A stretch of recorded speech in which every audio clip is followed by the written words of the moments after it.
do Filho, do Espírito Santo. Amém. Amém. Eclesiástico, capítulo 28, versículos do 1 ao 9. Quem acompanha conosco na Bíblia, a tradução da CNBB, que é a Bíblia que nós usamos aqui no Sorrindo para a Vida, está na página 866. Isso para facilitar, porque de Bíblia não se despágina, viu, gente? Porque de tradução para tradução e de editora para editora a página muda, mas o capítulo, o livro, o capítulo e o versículo nunca muda, por isso que nunca mudam. Por isso que a gente diz Eclesiástico 28, do 1 ao 9, porque em toda a Bíblia é desse jeito. Agora a página 866, só nessa Bíblia aqui, nessa edição. Se atualizar também pode mudar, tá bom? Então é só para te dar uma referência. Eclesiástico capítulo 28, versículo do 1 ao 9. Diz assim a palavra de Deus: quem quer vingar-se, encontrará a vingança do Senhor, que pedirá severas contas dos seus pecados. Perdoa ao próximo que te prejudicou. Assim, quando orares, teus pecados serão perdoados. Um ser humano guarda raiva contra o outro. Como poderia pedir a Deus a cura, se não tem compaixão do seu semelhante? Como poderá pedir perdão dos seus pecados? Se ele que é um mortal guarda rancor, como é que pede perdão a Deus? Quem é que vai interceder pelos seus pecados? Lembra-te do teu fim e deixa de odiar. Pensa na destruição e na morte e persevera nos mandamentos. Pensa nos mandamentos e não guardes rancor do teu próximo. Pensa na aliança do Altíssimo e não leves em conta a falta alheia. Palavra do Senhor. Graças a Deus. Graças a Deus. Como esta palavra reforça, não é, o que o Santo Padre, o Papa, nos diz. É sempre a palavra do Papa que está em função da palavra de Deus. Nunca é o contrário, né? A palavra de Deus que reforça ali a palavra do Papa. Não. O Papa sempre vem colocar em evidência para nós aquilo que é vontade de Deus para nós, mas também para ele, o Papa. E o que ele nos disse nessa manhã? Cada um de nós é chamado a ser luz e a ser sal no próprio ambiente de vida que estamos. Aonde que nós precisamos ser sal e luz? No próprio ambiente que nós estamos. Não é? A palavra de Deus, ela nos manda visitar os doentes. Jesus até diz que algumas pessoas vão ter uma surpresa quando chegar no céu, em que ele vai dizer: entra abençoado, entra bendito, porque eu estive nu e tu me vestiste, eu tive fome e me deste de comer, eu estive doente e me visitaste, eu estava preso, né, e me visitastes. E aí a pessoa surpresa vai dizer: Senhor, mas quando que eu fiz isso tudo para o Senhor? Aí Jesus responde: todas as vezes que você fez a um dos meus pequenos, foi a mim que você fez. E a gente fica dificultando as ideias, né? Mas como é que eu vou num presídio? Como é que eu vou? Eu sou sem graça para entrar no hospital. Imagina, eu indo lá abordar uma pessoa que eu não conheço. Engraçado, né? A gente pensa em abordar uma pessoa doente que a gente não conhece, quando perto da gente, entre os que nós conhecemos, tem tanta gente precisando da nossa ajuda, da nossa visita. Então, não é simplesmente eu cruzar o estado ou a cidade, ou ir para outra cidade em busca de um presídio onde eu não conheço ninguém para poder visitar. Realmente fica uma coisa assim meio deslocada, sem graça. Mas quanta gente está presa dentro de um quarto, às vezes até aqui na Canção Nova. mas a gente nunca foi lá visitar. A pessoa ficou doente e se curou, mas lá a gente não foi. Então é transformar o ambiente onde nós estamos. Se todo mundo tomar a pulso essa palavra, ninguém fica sem visita, ninguém fica sem cuidado, ninguém fica sem carinho. Não é porque você irá ao encontro de alguém que você conhece e que está sozinho, abandonado, passando necessidade, e que ninguém vai lá.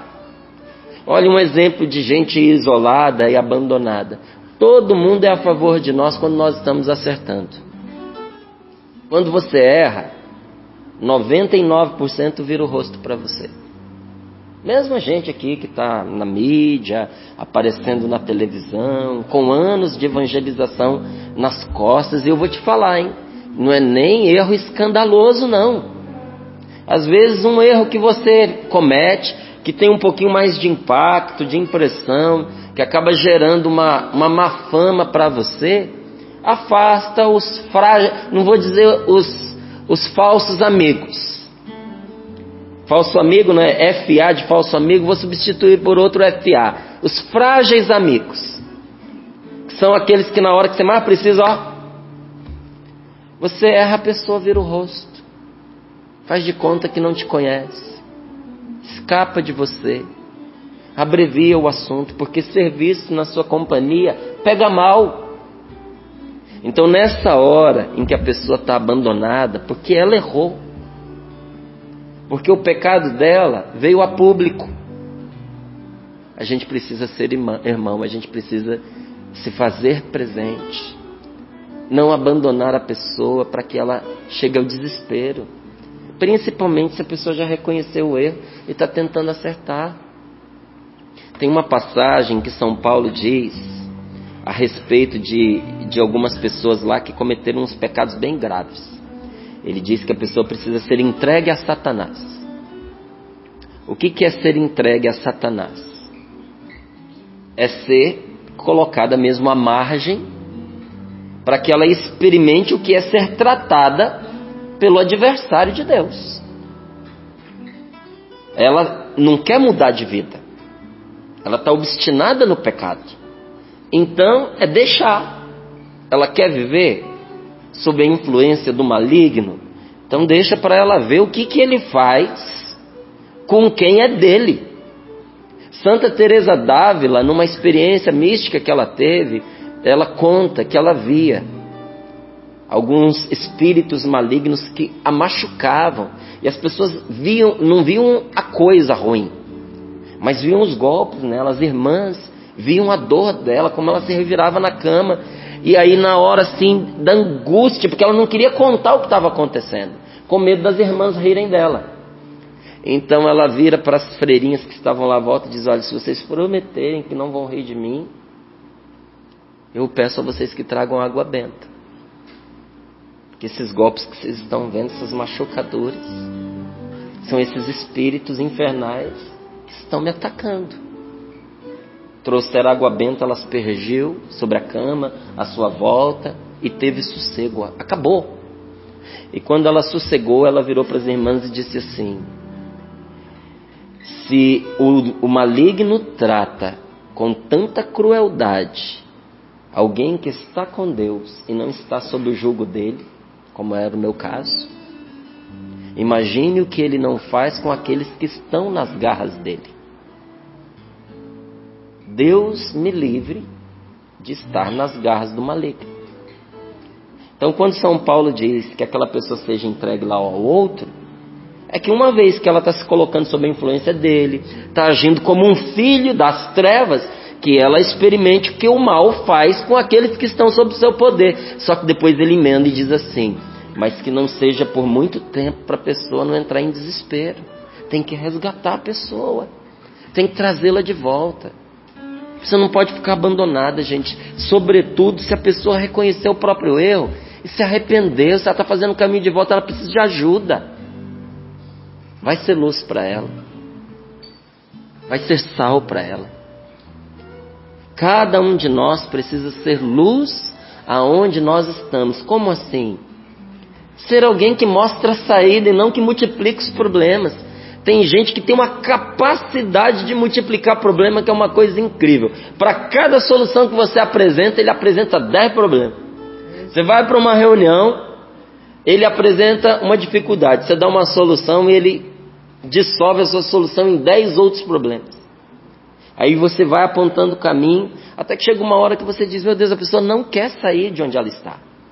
Ela não quer resolver a situação. E às vezes esse tipo de pessoa não é o outro, sou eu. Eu estou travado, a minha vida eu acho difícil, eu quero que os outros percebam como a vida é dura, como é difícil. Eu fico problematizando. Quando eu problematizo, que é para encontrar uma solução melhor, não tem problema. É um tipo de crítica muito boa, construtiva. Ajuda a gente a tomar decisões excelentes. Mas quando eu problematizo, porque eu sou preguiçoso, porque eu tenho medo de que as pessoas encontrem a solução que eu deveria ter encontrado e não consigo, eu não estou sendo luz, eu estou sendo trevas. Estou sendo confusão, estou sendo escuridão. O que é ser luz aonde eu estou? É achar a porta, é achar a saída, é ajudar as pessoas a encontrarem uma solução. É a gente ser parte da solução e não do problema. É não ficar reagindo contra os outros, porque a gente fica lá sentado, ou deitado eternamente, né? Até que um dedo aponta para nós, quando alguém diz você, a gente começa a reagir. E reage de maneira negativa, não, e se defendendo. Não é ser parte da solução, não é ficar sendo reativo. O que é uma pessoa reativa? Ela fica quieta até que mexam com ela. Mexeu com ela e ela começa a soltar farpa para todo lado. Eu preciso ser proativo. Agir em favor do que é bom. Isso é ser luz. E diz o Papa que nós precisamos ser sal. Jesus é quem mandou. O Papa só está retomando o que Jesus nos ensinou. Ser sal é você trazer sabor para onde você se encontra. Tem gente que enche de luz o lugar onde nós estamos quando ela entra no lugar. Tem gente que não importa o que está fazendo, se ela está, a gente também quer estar. Um dia eu conversava aqui com uma das nossas irmãs de comunidade, que ela estava num projeto, e aí ela veio me perguntar, eu falei, se você está, eu estou também. Como é bom estar com aquela pessoa. Só por ela vale a pena. Aí eu disse para ela, se você está, eu também quero estar. Ela falou, que bom, porque se você estiver, eu também vou querer estar. E assim a gente vai se animando. Por que eu queria estar onde ela se encontrava? Porque tem tempero, porque tem sabor. Porque é mais gostoso fazer as coisas junto com ela. Olha, você quer ser uma pessoa querida? Torne gostosos os ambientes aonde você entra. Traga alegria, traga paz, traga esperança, traga uma palavra de consolo. Se alguém está triste, vai ao encontro, levanta a pessoa, se põe à disposição. Você que está cansado do seu ambiente de trabalho, mude seu ambiente de trabalho. Gente que faz o ambiente. Não é? Como é que a gente muda o ambiente de trabalho? Mudando o jeito que a gente entra no ambiente de trabalho. Se você só chega lá, compra a sua meta e depois vai embora, muda. Começa a ajudar as pessoas. Você acha que seu trabalho é muito? Quer diminuir o tanto de trabalho que você tem? Pelo menos a impressão. Passa, além de fazer o seu, ajudar o outro. Termina lá o seu trabalho, bem feito, por favor, né? Porque a gente que é de Cristo, nós temos que aprender a fazer as coisas bem feitas. Mesmo em certas situações de injustiça. Quando a gente acha que a gente não recebe um salário adequado ao nosso serviço. Mas você está lá, não está? Faz bem. Faz o seu serviço o melhor que você pode. Isso só vai trazer benefício para você. Vai beneficiar o patrão. Mas o maior beneficiado vai ser você. Porque as pessoas vão perceber a sua capacidade. A capacidade que você tem de responder positivamente. Inclusive em situações de injustiça. Vão entender que você é uma pessoa para o bem. E que aquele ofício, aquela função e aquele salário não condiz com a dignidade do seu trabalho. Isso vai te promover.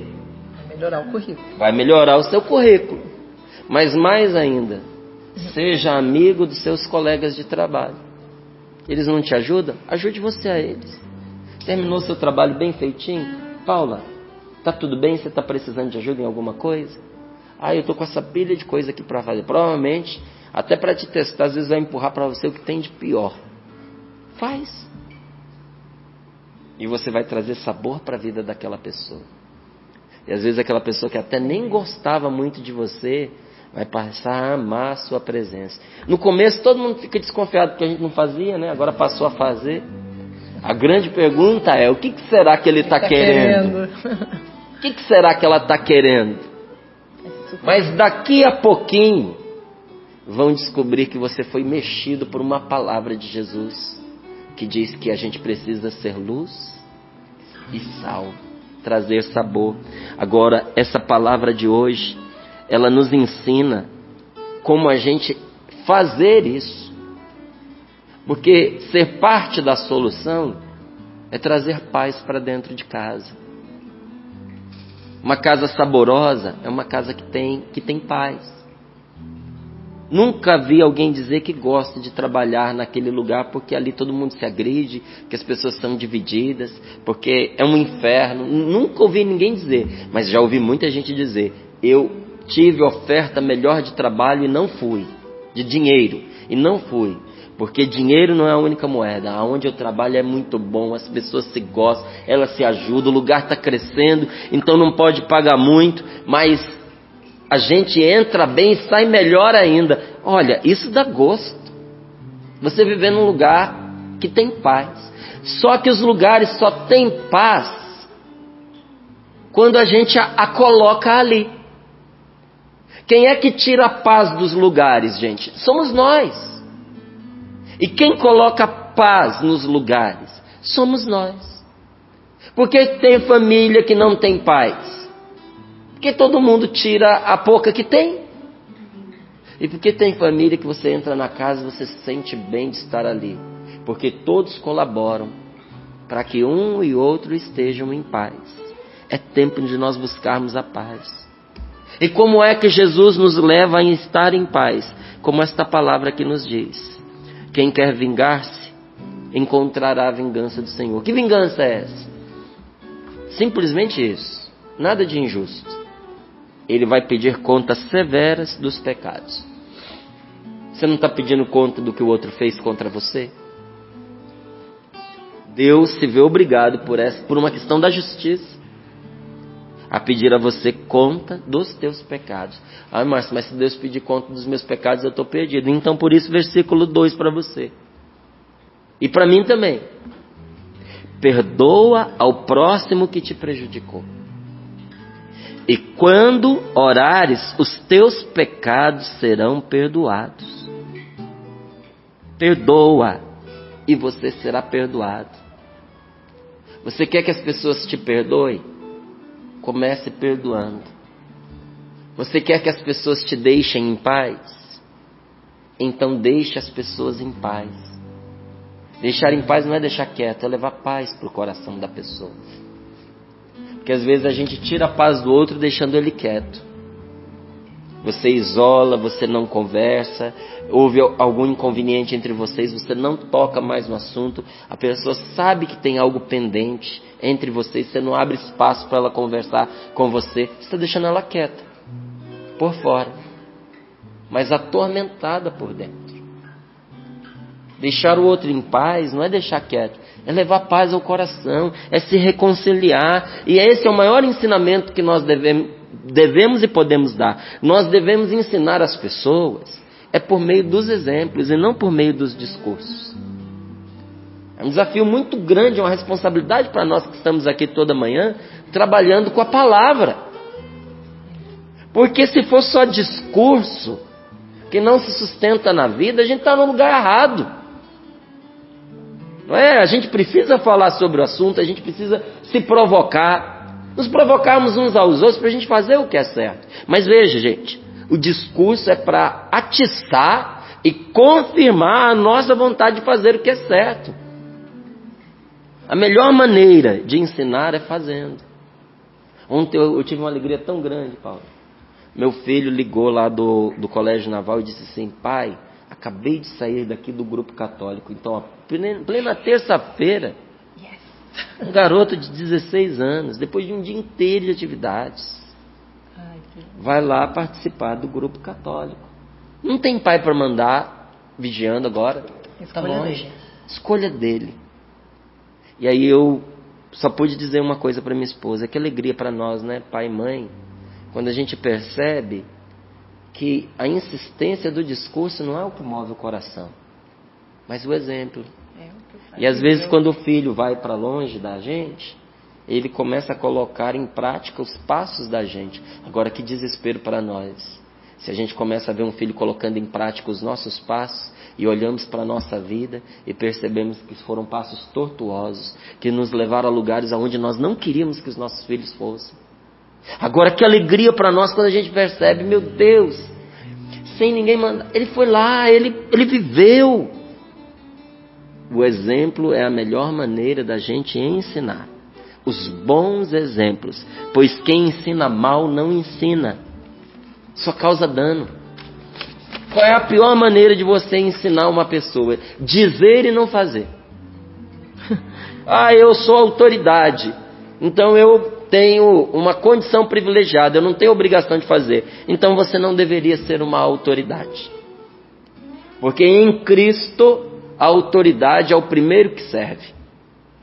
A coisa mais triste dentro da igreja é você ver aquelas pessoas que estão em cargos de liderança com aquela empáfia, ostentando, presunçosa. Isso não combina com o evangelho, isso não combina com Jesus. Isso afasta as pessoas. Na igreja, a autoridade é serviço.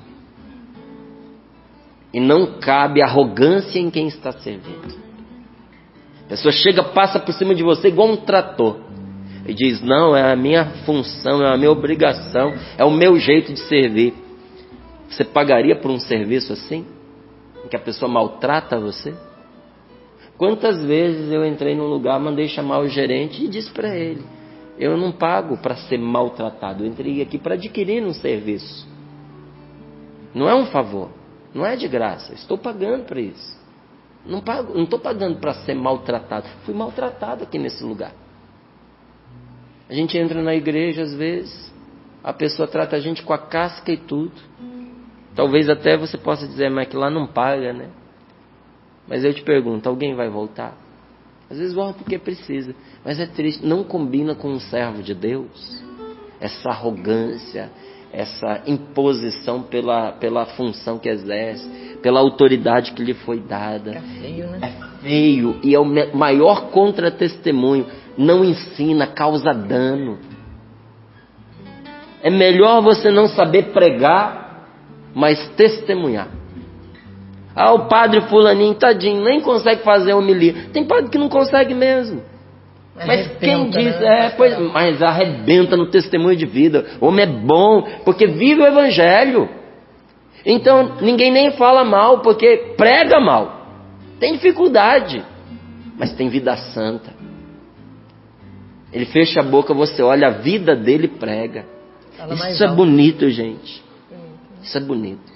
E ninguém chega a esse ponto machucando os outros, punindo os outros, como disse essa palavra. Qual é a ordem de Deus para nós? Perdoa. Porque grande parte das catástrofes que nós experimentamos nos nossos dias nasceram do momento em que pecadores aceitaram o direito de punir os outros. Então, quanta injustiça acontece por meio da violência em nome da justiça. A gente tem que procurar extrair do nosso meio e até da nossa sociedade, extrair o veneno da violência. Usar a violência uns contra os outros só provoca violência. Se você considera alguém culpado por haver ofendido você, perdoe. Seu filho ofendeu você, perdoe. Às vezes fica dentro da gente aquele ranço, eu preciso dar um castigo, eu preciso punir. Perdoe o seu filho. A sua esposa errou contra você, perdoe essa mulher, meu irmão. Porque se você ficar guardando isso, você vai destruir sua família. Quantos anos você tem? Há quantos anos vocês vivem juntos? Você já parou para pensar que você não tem mais tempo de vida para reconstruir a família de vocês ou até para construir uma outra família? Você vai jogar tudo fora por causa de um erro. Perdoe a sua esposa. Converse com ela, insista com ela, comece do zero. Vamos tentar outra vez.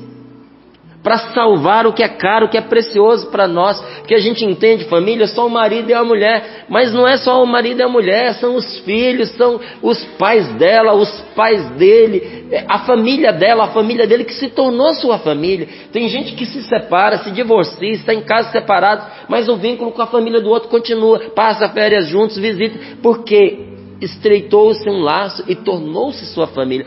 Vai jogar tudo isso fora. E não é só a família de sangue, não.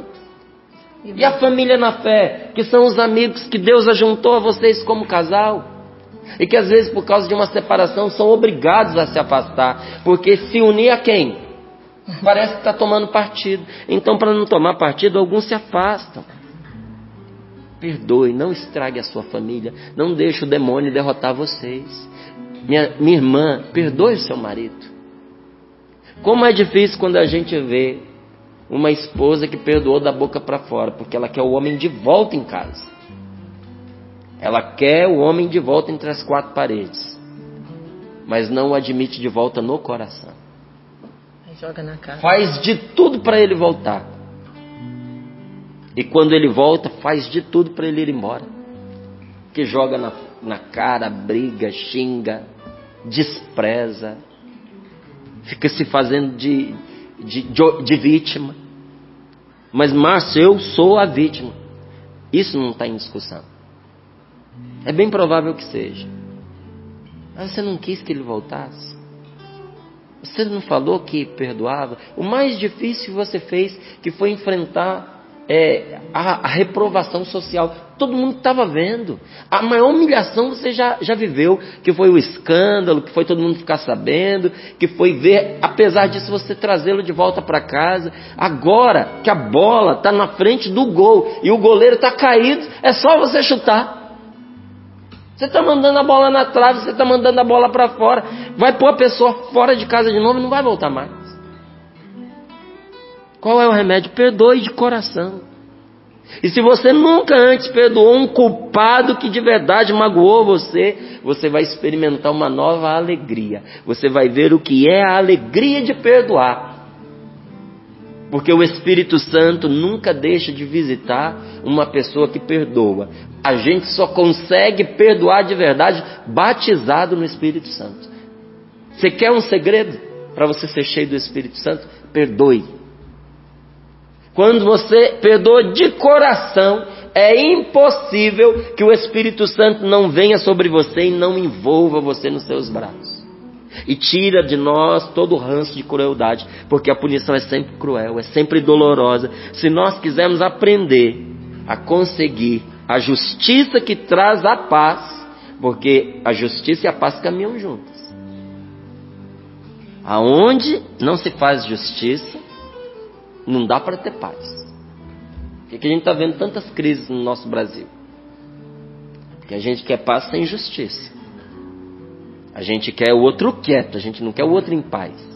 Como é que a pessoa fica quieta passando necessidade, passando fome, sem o mínimo necessário para defender a própria vida? Uma hora ela se rebela. Você quer paz? Tem que ser justo, tem que fazer justiça.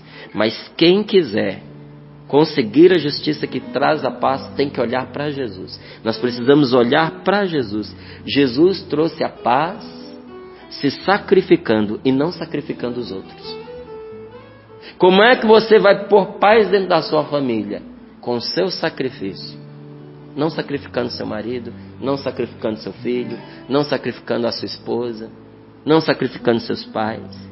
É quando a gente se sacrifica que a gente põe fim à violência. Para ter paz dentro da sua casa de novo, alguém vai ter que dar o sangue. Quem será essa pessoa, hein? Será que você imagina? Olhe para Jesus. O único caminho para a gente estabelecer a paz é oferecer o nosso sacrifício. O que Jesus fez não só saldou a nossa dívida, mas trouxe para nós um bônus incomparável que vale mais que tudo. O sacrifício de Jesus não só trouxe paz, trouxe o Espírito Santo. Quando a gente se sacrifica por amor dos outros, o céu se derrama onde a gente está. Não tem gente que leva o céu consigo aonde vai? Porque uma pessoa que não se guarda para si, ela é capaz de se gastar, ela é capaz de se sacrificar. Você quer o céu como você? Faça o seu sacrifício. Morra para alguém viver. Perca para alguém ganhar. O sacrifício de Jesus nos mereceu o Espírito Santo e com ele veio o perdão, a paz, a graça. Por que isso? Porque o pecado havia nos colocado em dívida com Deus. Sempre nos coloca. Quem quer vingar-se, ó a dívida, encontrará a vingança do Senhor, que pedirá contas.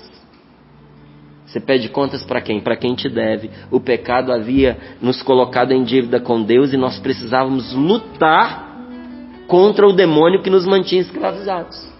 Era uma situação que nós não poderíamos resolver por nós mesmos, porque a dívida era infinita. E ao mesmo tempo nós éramos prisioneiros do maligno. Como é que uma pessoa que é prisioneira pode saldar a dívida que ela tem? Não tem jeito. A gente era escravo e tínhamos uma dívida e estávamos escravizados com um do qual nós não tínhamos como nos livrar. Por outro lado, Deus podia expiar o pecado, podia vencer a Satanás, mas não devia fazê-lo. Não era obrigado a fazê-lo, porque não era ele o devedor éramos nós. Então, para pagar a dívida precisava ser alguém entre os devedores, mas capaz de pagar, entre os combatentes, mas capaz de vencer. Eu não podia, você não podia. Então o que aconteceu? Deus se fez um de nós. Ele se tornou um de nós, Jesus. Um combatente capaz de vencer. Agora, entre os endividados, mas com caixa para poder pagar. Na cruz, Jesus destrói o pecado e vence a Satanás. A vitória de Jesus é completamente diferente, porque ela não faz violência contra os outros. Jesus assume a violência sobre si. Tudo que a gente faz contra os outros, guarde muito bem isso dentro do seu coração. Tudo que a gente faz contra os outros torna-se uma fonte de males, uma fonte de ódios e gera inferno. Toda vez que você fizer um mal contra alguém, pense no que você está fazendo, que você acabou de gerar inferno ali. Você plantou uma semente de inferno. O que acontece com uma semente plantada? Ela dá um broto e dá fruto e dá mais semente. Só que o contrário também é verdadeiro. Tudo que em Deus eu sofro, tudo que em Deus eu me sacrifico por causa dos outros, veja, é por causa dos outros, mas é em Deus. Isso gera bem, isso colabora, isso coopera com a salvação. Jesus, ele desmascara, ele despedaça esse mecanismo que nós vemos no nosso meio, que sacraliza a violência, que a gente vive como se a violência fosse indispensável. Não foi o caminho que nosso Senhor nos mostrou. Não, gera mal. Ele despedaçou esse argumento, tornando-se voluntariamente o bode expiatório da humanidade, a vítima inocente de toda a violência. O que é o bode expiatório? Eles pegavam um bode no dia da grande purificação, impunham as mãos, o sacerdote assumia todos os pecados do povo e punha as mãos sobre o bode, e depois ou sangrava o bode ou jogava no deserto para ele morrer despedaçado pelas feras ou de sede. Então, com o bode que morria todo o pecado. Jesus assumiu sobre si, tornou-se ele o bode expiatório dos meus pecados, dos seus pecados. Ele não veio com o sangue dos outros, nem mesmo com o sangue de um bode, mas com o próprio. Não fez vítima, fez-se vítima. Não colocou os seus pecados sobre os ombros dos outros, coisa que a gente cansa de fazer. Ele colocou sim o pecado dos outros sobre os seus ombros. Sim, nós podemos, gente. Nós podemos melhorar o clima na nossa casa, no nosso trabalho, no nosso dia a dia, se nós tivermos disposição de sofrer ao menos um pouquinho calados. Você tem disposição de sofrer? Ao menos um pouquinho calado. Nós podemos melhorar tudo à nossa volta se nós tivermos a capacidade de dar o braço a torcer, de perder para dar ao outro a chance de ganhar. Tem gente que não aguenta mais ver a gente ganhar. Chega uma hora que você precisa perder. Não é porque você não dá conta. Deixa o outro ganhar um pouquinho. Não vai fazer diferença, não vai fazer falta para você. Ajuda o outro a vencer, a ganhar autoestima.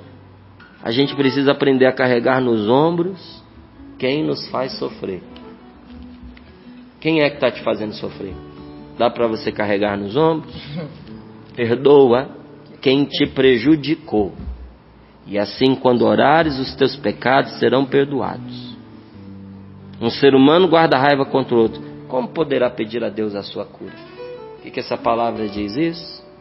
Porque quem é capaz de liberar o perdão não ficará sem receber de Deus a cura e a restauração das suas forças. Talvez seja tudo que você está precisando nesta manhã. Perdoar para ser restaurado e ser curado.